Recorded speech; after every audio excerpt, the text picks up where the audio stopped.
నమస్తే, welcome to our channel. నేను రమ. ఈరోజు మనతో పాటుగా ఉన్నారు ప్రముఖ ఆధ్యాత్మికవేత్త టీకేవి రాఘవన్ గురువు గారు ఉన్నారు. మాట్లాడదాం. నమస్కారం గురువు గారు. నమస్కారం. ఈ మధ్య కాలంలో స్వామివారి రూపం గురించి కూడా వెనుక స్వామివారికి జుట్టు ఉంటుంది, ఇట్లా అని చెప్తూ ఉన్నారు. సో మీరేం చెప్తారు? మీరు ఒకప్పుడు ఒక ఘంటసాల గారు పాడిన పాట వినుంటారు. ఆ రచన రాస్తే ఆయన విని ఇలా చాలా రాస్తున్నాండి అన్నారు చాలామంది. శివరూపము ఇవనుచు చెప్పుదురు కొందరు, ఆదిశక్తి వటంచు అందురింతొందరు, నారాయణుడంచు నమ్ముదురు కొందరు, మూడు రూపముల గూడు ముచ్చటవు రూపము. ఆ రాసిన ఆయన మామూలు వ్యక్తి కాదండి. ఆయన పేరు వెంకటరావు గారు ఏదో ఉండేది, వెంకన్న గారును. చాలా బాగా రాశారు. దానికి అర్థం కావాలంటే తెలియని వాళ్ళు ఇప్పుడు వస్తున్న ప్రశ్నలు మొదలుపెట్టారు. జుట్టు వెనకాలే ఉంటుందంటే కదా, అసలు ఉందా లేదా, అక్కడికి వెళ్ళి జుట్టు ఎందుకు ఇవ్వాలి, ఇవ్వడం అంటే ఆయనకి ఇవ్వడమే కదా. ఆయన జుట్టు ఎవరు గురిగేశారు పాపం, ఎక్కడ గురిగినట్టుంది? నువ్వు చదవండి, పురాణాలన్నీ చదవండి. వెంకటేశ్వర వైభవం గురించి 8 పురాణాల్లో ఉంది. పుస్తకం కూడా వేశారు దేవ వాళ్ళు. ఆదిత్య పురాణము, విష్ణు ధర్మోత్తరము, భవిష్యోత్తరము, మార్కండి, ఇలా ఉన్నాయి పుస్తకాలు ఉన్నాయి.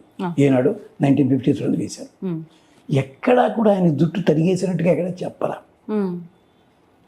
మరి ఇక్కడి నుంచి వచ్చింది ఇది ఉంది. దీనికి ఎందుకు జుట్టు ఎందుకు ఇవ్వాలి ఉందో ఉంది, స్కాంద పురాణంలో ఉంది. అనసూయాదేవి చెప్పింది, స్వయంగా అరుంధతీదేవి చెప్పింది నియమాలు. మర్చిపోతాను. అక్కడ శివరూపమేనచు చెప్పుదురు కొందరు. అందుకని వెంకటేశుడే తప్ప వెంకటేశ్వరుడు కాదు. ప్రాచీన గ్రంథాల్లో వెంకటేశ్వర శబ్దం అన్నది లేదు. బ్రిటిష్ వాళ్ళ తర్వాత వచ్చిన పదం వెంకటేశ్వర ప్రాచీనులకి. శంకరాచార్యుల వారి కాలంలో కూడా వెంకటేశుడే అన్నారు, వెంకట ఈశుడు. ఈశ్వర శబ్దం తర్వాత వచ్చింది. ఎప్పుడు? విజయనగర సామ్రాజ్యం ఆ సమయం నుంచి వచ్చింది. సరే ఉంచండి. ఇప్పుడు మొదటి ప్రశ్నకి సమాధానం ఏంటి? జుట్టు వెనకాల ఉంటుంది కదా, చూసారా మీరు? అక్కడ అర్చన చేసిన వాళ్ళు ఏమైనా చెప్పారా మీకు? అది జుట్టు వెనకాల ఉంటే దాన్ని కటింగ్ ఎలా చేస్తారు? మరి శివలింగంలోంచి జుట్టు వస్తే కటింగ్ చేసే సాంప్రదాయం దక్షిణాదిని మైసూరు ప్రాంతాల్లో అవుతుంటుంది. దానికి ఒక కథ ఉంది. ఒక కుర్రాడు వెళ్ళిపోయి శివుడు మాయమైపోయాడు, లోపలికి వెళ్ళిపోయాడు. వాడు తలకాయ బయట ఉండిపోయింది. ఇప్పటికీ ఆ జుట్టు పెరుగుతుంటే అది కత్తిరిస్తారు. వీరశైవంలో గాలి ఉంది, అది ఆ పేరు గుర్తు రావట్లేదు నాకు. అది మైసూరులో ఉంది. అది ఇలాంటివి ఉన్నాయి, కాదని కాదు.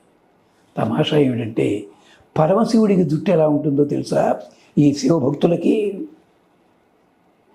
మంచి నీట్గా ఇలా ఉంటుంది జుట్టు. పరమశివునికి నీట్గా జుట్టు ఎలా ఉంటుందమ్మా? ముందు భాగం అంతా గుండె పరమశివుడికి, జుట్టు ఉండేది పృష్ఠ భాగంలో, వెనక భాగంలోనే. అందుకని ఆయనకి పేరు రుద్రాధ్యాయంలో పేరేముందో తెలుసా? పృష్ఠకేశి. వెనక మాత్రమే జుట్టుండేవాడు. ఎప్పుడైతే గంగని ధరించాల్సి వచ్చిందో అది ముందుకి ఇలా లాగి ఇలా చుట్టి దాని మధ్యలోకి గంగని. అందుకని శివుడికి కేశములు కిరీటంలా కనిపిస్తాయి. శివపురాణం చూడండి, లింగ పురాణం చూడండి, స్కాంద పురాణం చూడండి. నేను వైష్ణవుడిని కనుక పరమద్వేషంతో చెప్పడం లేదు ఈ మాట, ఆధారంతో. పృష్ఠకేశ స్వామికి పేరుంది. ఇది వాళ్ళెవళ్ళు వీరశైవం ధరించిన గ్రంథాల్లో కూడా ఉంది ఇది. అందుకని నేను వెంకటేశ్వరం అన్నారు కదా, అందుకని మనకే జుట్టుందన్నారు వీళ్ళంతా. అయితే స్త్రీ రూపం అన్నారు. స్త్రీ రూపం అనడానికి ఏం జరిగింది? శంకరాచార్యుల వారి కాలంలో ఇలాంటి క్షేత్రాలు దెబ్బతింటున్నాయని చెప్పి ఒక్కొక్క క్షేత్రంలో ఒక్కొక్క స్థాపన చేశారు శ్రీచక్రాన్ని. ఇప్పటికీ కొంతమంది నమ్మకము వెంకటేశ్వరుని కాలి కిందట శ్రీచక్ర స్థాపన జరిగింది అంటూ ఉంటారు పాపం చాలామంది. అమరుల తీరా అని సార్ దీనికి కథలు ప్రాచుర్యంలో ఉన్నాయి. ఒకసారి కంచి పరమాచార్యుల వారు కూడా 61లోనే ఎప్పుడో ఆంధ్రప్రభలో ముక్కచివాటు పెడుతూ చివాళ్ళు పెట్టారు. కలపకండయ్యా, ఏమిటది? ఆగమ సాంకర్యం న కురియాత్. ఇంగ్లీష్లో చెప్పాలంటే don't hybridize the thesis of different cultures అన్నారు ఆయన. ఆగమ సాంకర్యం న కురియాత్, తప్పది అంచేత. ఇంతకీ స్వామికి జుట్టు ఎవరు ఇచ్చారో దానికి ఏం చెప్పారు? నీలాదేవి అన్న ఆవిడట ఆ స్వామికి ఏదో కష్టం వస్తే వాడు గొంపు కొడితే ఈ పక్కని జుట్టు పోయింటే పాపం ఆయనకి. అందుకని నీలాదేవి తన జుట్టు కత్తిరించి ఇచ్చి దానికి అతికించింది. ఈ కథనం ఇది, కథనం ఉంది. మరి పురాణాల్లో ఎక్కడ ఉందండి అది? లేదే. జుట్టు కత్తిరించడానికి ఎందుకు అలవాటు అయిందో పురాణాల్లో ఉన్నది చెప్తాను. ఆ రాజు పేరు నాకే గుర్తులేదు. ఓ మహారాజు, ఆయన పాపం రాజ్యం పోగొట్టుకున్నాడు, తీర్థయాత్ర చేస్తూ పుష్కరిణి దాకా వచ్చాడు. అప్పుడు పెద్దలు చెప్పారు ఇక్కడ యజ్ఞం చేయి ఫలితం వస్తుంది. ఈ యజ్ఞం జరుగుతుండగా ఇంకోటి జరిగింది అక్కడ. మాధవుడని బ్రాహ్మణ కుమారుడు షార్ట్కట్లో వస్తూ ఇంటికి అక్కడ తమ ఇంట్లో పని మనిషి విటుడితో ఉండగా చూసి దాని వెనకాల పడ్డాడు. వీడు కాస్త భ్రష్టుడయ్యాడు, నాశనం అయిపోయాడు. చటుకుని బుద్ధి వచ్చింది ఎక్కడో. దీని కథలు ఉన్నాయి, నా సొంత కథ కాదు. దాంట్లోనే వాడు వచ్చాడు, ఏం చేయాలో తెలియట్లే. అప్పుడు ఈ రాజుగారు అక్కడ యజ్ఞం చేస్తూ జుట్టు ఎట్టే పెట్టుకోకూడదు, కట్ చేసుకుంటున్నాడు ఆయన. ఓహో, ఇక్కడికి వస్తే ఇలా కట్ చేసుకోవాలి కాబోలు అనుకున్నాడు వాడు. అయిందా? రాజుగారి చేసుకుని యజ్ఞం పూర్తి చేశారు. చేసిన మరుక్షణమే ఆయనకు వార్త వచ్చింది, ఆ శత్రులు పారిపోయారండి, రాజ్యం అంది అని చెప్పి. అంచేత ఆయన ఏం చేశాడు, ప్రతిసారి కూడా నాకు రాజ్యం వచ్చిన రోజుని ఇక్కడికి వచ్చి నేను మొక్కుబడి తీర్చుకుంటా, యజ్ఞం చేస్తా, జుట్టిస్తాను లేదు, యజ్ఞం చేస్తాను. ఇది కామన్. వాళ్ళని చేశారు, ఓహో జుట్టు గొరిగించుకుని అన్నం పెడితే ఫలితాలు వస్తాయన్నమాట. అక్కడి నుంచి మొదలైంది. ఈ మాధవుడు అన్నవాడు కూడా అదే పని చేశాడు. ఒక కిరాతుడు ఉన్నాడు, పేర్లు ఎందుకు మర్చిపోయిన, వయసు వచ్చేస్తుంది కదా, పుస్తకం దగ్గర ఇటుగా గుర్తున్నది ఉంది. అందుకని మొదలైంది అది కేశములు సమర్పించడం అన్నది. వెంకటేశ్వర స్వామి కంటే ముందుగా కాశీక్షేత్రం లాంటి చోట్ల కేశ సమర్పణ అన్నది స్కాంద పురాణంలో ఉంది. అనసూయాదేవి అరుంధతీదేవి స్వయంగా చెప్పింది, ఆడవాళ్ళైతే మొత్తం జుట్టు ఇవ్వకండి, ఇవ్వకూడదు, కేశములు తీసుకుని ఎదురుచ్చయ 3 పాయలు తీసి ఖండించి సమర్పించండి, అక్కడ క్షేమం కలుగుతుంది. ఎంచేత శరీరంలో కేశములు గోల్డ్ అన్నవి డెడ్ సెల్స్ అంటారు మనకి సైన్స్లో. ఇదే ఆయుర్వేదం చెప్పింది. అందుకనే శుభకార్యాలు చేసేటప్పుడు మగవాళ్ళు మీసాలు తీసేస్తారు. ఒకటి గుర్తుంది కదా, అలాగే ఒకప్పుడు పెళ్ళిళ్ళలో కూడా గుండు కొట్టించేవారు వాడికి. అందుకే పాత పెళ్లి కూడా చూడండి, ఎప్పుడు పుట్టాడు ఎప్పుడు పోయినట్టుగా ఉంటాడు. ఇప్పుడు వాడు నీడికి గుర్తుటాడు కర్మ. ఇది అందుకోసం వచ్చింది. అందుకోసం వచ్చింది అక్కడ కేసు సంస్కారం వదిలిపెట్టాలా నీలాలు ఇవ్వడం అన్నది. దీనికోసం తప్ప ఆయన జుట్టు ఉంది, ఆయన ఎవడు జడేస్తుంటాడు, వేసేవాడొకడు, ఇవన్నీ తరువాత పనిగట్టుకుని కొందరు పెట్టిన కార్యక్రమాలు. పరమశివుల వారు పృష్ఠకేశ అది ఆయన శివతాండవం చేసేటప్పుడు వర్ణన ఉంది స్కాంద పురాణంలో. అప్పుడు కూడా ఈ కేశములు అలా అలా అలా కలుగుతున్నాయి అని వర్ణన ఉంది అక్కడ. ముందు భాగంలో లేదు, గమనించండి. ఇది అదనమాట. అంచేత వెంకటేశ్వర స్వామికి జుట్టు ఉంటుంది. ఆ మధ్యకాయన వెంకటేశ్వర పుస్తకాల్లో వస్తున్నాడు, ఇంజనీర్ పాపం ఆయన. మరి ఎన్నాళ్ళు ఇంట్లో సంధ్యావందనమే చేశారు ఆయన, నగరమానం. మేము ఆయనతో కలిసి పనిచేసాం. ఇలాంటివి ఎక్కడెక్కడో పట్టుకొచ్చి ఇలా వదిలిపెడితే ఎలాగండి మరి బొత్తిగాను.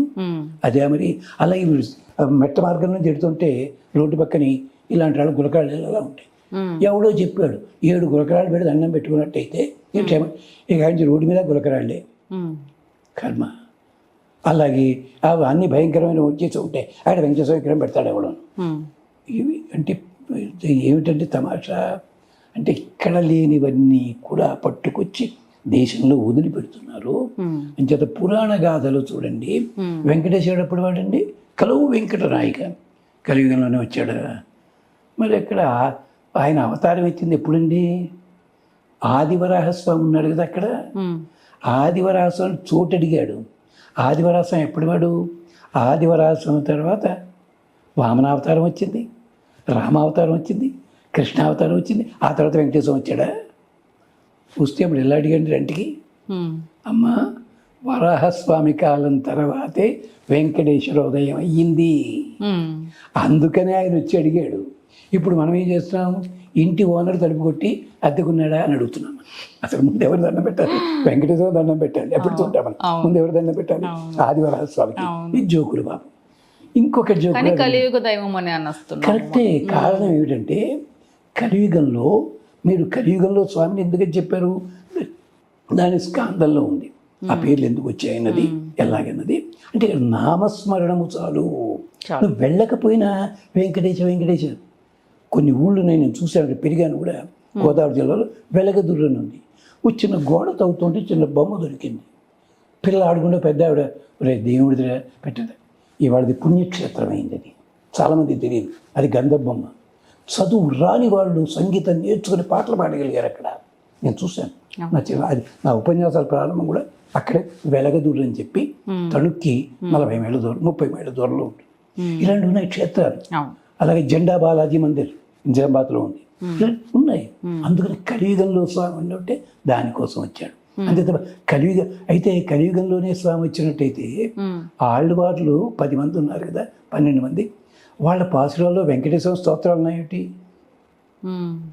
వాళ్ళు కలియుగం కంటే ముందున్న వాళ్ళు కదా, ఎప్పుడో ఉన్నవాళ్ళు కదా. మరి ఏం చెప్తారు? ఆయనకి ఏం చెప్తారు?